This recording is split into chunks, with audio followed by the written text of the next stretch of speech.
నమస్తే, welcome to TVR channel. ప్రతిక్షణం నిరంతర వార్తా ప్రసారాల కోసం మీకోసం. నమస్కారం, నేను మీ కళాకార్పిని. ఇప్పుడు నేను చేయబోతున్న వీడియోని దయచేసి డౌన్లోడ్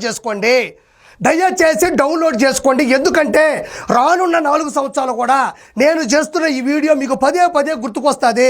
మరి కళాకార్పి ఎందుకు డౌన్లోడ్ చేసుకోమన్నాడు అనేది మీకు ఖచ్చితంగా గుర్తుకొస్తుంది. అది ఏంటి అనేది మీకే కొద్ది నిమిషాల్లోనే అర్థమైపోతుంది.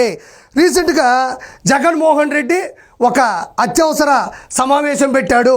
అది అందరికీ తెలిసిందే, నిన్నే పెట్టాడు. కాకపోతే దాని గురించి చెప్పే ముందు నేను ఒక డైలాగ్ చెప్పాలి మీకు.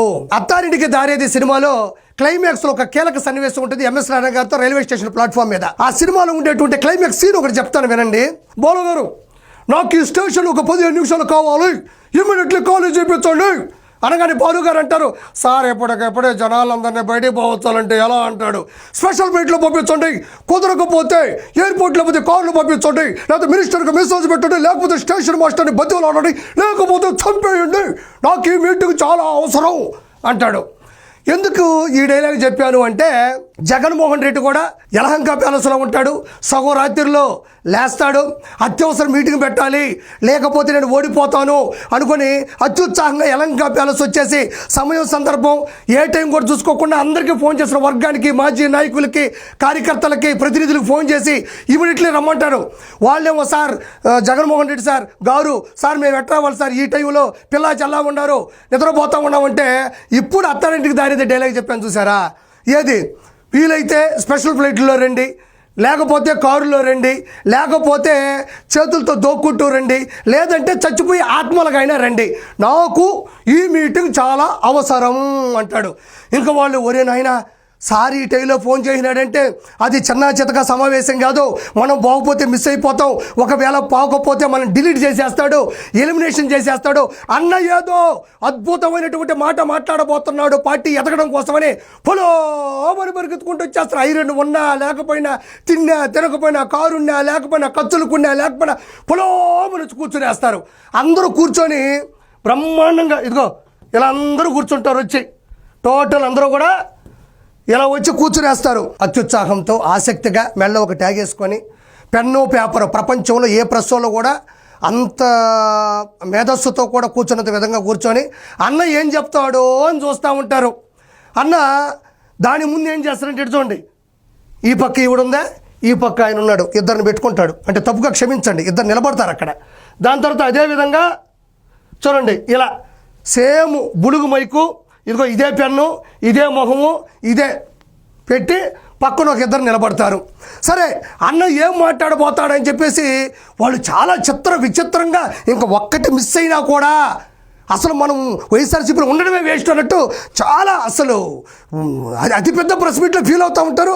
అన్న ఇంకా స్టార్ట్ చేస్తాడు. ఏం స్టార్ట్ చేస్తాడు అంటే ఇదే విచిత్రమైంది, మీకు తెలిసిందే. కళ్ళు మూసి కళ్ళు తెరిచేలోపు 4 సంవత్సరాలు గడిచిపోతాయి, వచ్చేది మన ప్రభుత్వమే.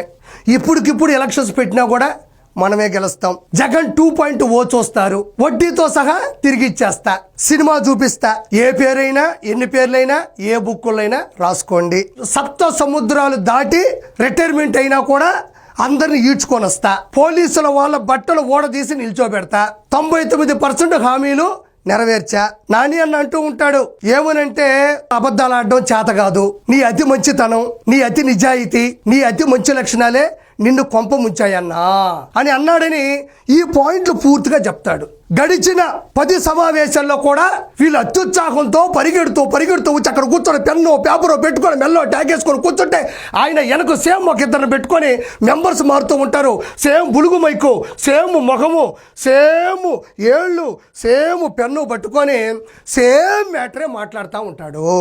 ఇదంతా వినిన తర్వాత వాళ్ళు అన్న ఇంకేమన్నా మాట్లాడతాడేమో అని అలా చూస్తూ ఉంటారు. ఇంతటితో ఈ అత్యవసర భేటీ అయిపోయింది, ఇంకా బయలుదేరండి అంటాడు. వాళ్ళకి ఇంకా షాక్, ఇదేంది ఇది, అంత దూరం నుంచి పరిగెత్తుకుంటా వస్తే అంతకుముందు చెప్పిన పాయింట్లే మళ్ళీ చెప్పాడు. ఈ మాత్రం దానికే మేము వచ్చింది, అన్న చెయ్యి కింద చెక్క, భోజనాలు బొక్క. చెక్క అంటే ఈ కింద ఒకటి ఉంటుందిలే చిన్న టేబుల్ లాగా, అన్న చెయ్యి కింద చెక్క, భోజనాలు బొక్క, దీనికోసమా మేము వచ్చింది అంటారు. ఇది ఒక విచిత్రం. అయితే మీరు చూడండి పాపం అందరూ చాలామంది అసలు చూడు, లేడీస్ కానీ, ముస్లిం మైనార్టీ సభ్యులు కానీ, వృద్ధులు కానీ చూడండి, అందరూ చూస్తూ ఉంటారు, ఎవ్వరి ముఖంలో కూడా చిరునవ్వు ఉండదు. మొట్టమొదటి పాయింట్తోనే వాళ్ళకి అర్థమైపోతుంది. ఏది? కళ్ళు మూసి కళ్ళు తెరిస్తే 4 సంవత్సరాలు గడిచిపోతాయి, వచ్చేది మన ప్రభుత్వం అనగానే వీళ్ళకి అప్పుడే అర్థమైపోద్ది. ఇక్కడ చూడండి, ఇగో పాపం ఒక్కరు చూడండి, ఏదన్నా కొత్త విషయాలు చెప్తాడేమో. చూడండి పాపం, ఈయనైతే పూజ చేసుకొని బొట్టు కూడా పెట్టుకొని వచ్చేసినాడు. ఇగో పూజ చేసుకొని బొట్టు కూడా పెట్టుకొచ్చాడు. ఇక్కడ చూడండి, చెప్పేదే చెప్తాడు. ఎక్కడైతే మీరు గమనించినట్లయితే ఉండేది ఎవరో కాదు, లెక్కర్ స్కామ్ నిందితుడు మిథున్ రెడ్డి, ప్రెసిడెంట్ ఎంపీ. ఈయనైతే నిద్రపోయాడు. లెక్కర్ స్కామ్లో భాగస్తుడు, 1000 కోట్ల రూపాయలు దంచినోడు. జగన్ అన్న ఏం చెప్తే ఈయన కదా ఫస్ట్ వినాలి, ఆ తర్వాత అతను చూసి కదా వీళ్ళు ఇన్స్పిరేషన్గా తీసుకుంటారు. ఇతను ఇంత రాగి సంగటి, ఇంత తలకాయ కూర వేసుకొని లబ్బిడు తిని నిద్రపోయాడు. నిద్రపోతున్నాడు అంటే గురక పెడుతున్నాడు. నేను వీడియో చూపించలేను, నన్ను క్షమించండి. ఇతను చూసి ఈయన ఆల్మోస్ట్ 90% తలకాయ మేక దించినట్టు ఇలా దించాడు. ఈయన దించిన తర్వాత ఈయనైతే నాకేంద్రా ఈ కర్మ, నేనేం పాపం చేశాను, పరిగెత్తుకుంటూ వచ్చిన తర్వాత కూడా ఏదో కొత్త విషయాలు చెప్తాడు అంటే పాత విషయాలే చెప్పాడు అన్నాడు. మీకు ఒక విషయం చెప్పాలి సోదరులారా, నాకు నిన్నే తెలిసింది. ఒక పత్రికా విలేకరు అయితే ప్రెస్ మీట్ గురించి తెలుసుకోకుండా ప్రెస్ మీట్కి వెళ్లకుండా ఏం చేశాడు తెలుసా? బయటికి వెళ్ళి నేను చెప్పిన మ్యాటర్ ఇచ్చేశాడు. ఒరే నీకు ఎడ తెలుసు, అక్కడికి వెళ్ళలేదు కదా అంటే ఈయనయ్యా, అదేనయ్యా ఈయన మాట్లాడేది, అంతమించి కొత్తగా ఏం మాట్లాడ్డా మనిషి అని చెప్పడం జరిగింది. నేను ఓవరాల్గా చెప్పేది అంతే. జగన్మోహన్ రెడ్డి కూడా అందరూ వీళ్ళే, ఇతనైతే నిద్రపోతున్నాడు మా అమ్మ సాక్షిగా. నేను అబద్ధం చెప్పట్లేదు. చెడు ఇక్కడైతే దారుణం. ఇగో ఎన్ని చూడండి, ఒక్కరికి సంతోషం ఉండదు, ఒక్కరికి సంబరాలు ఉండవు, ఒక్కరికి ఆనందం ఉండదు.